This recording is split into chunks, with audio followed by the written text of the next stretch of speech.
Ito yung halaman ko na matagal ko nang napabayaan. Hindi ko man lang siya nadidilig.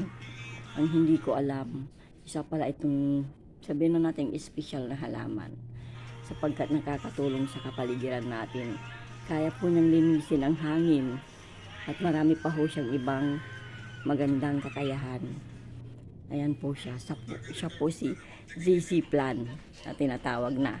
Patok po ngayon sa mga pagtitinda ng halaman. Thank you Lord kasi hindi ko na siya kailangang bilhin. Nasa akin lang pala.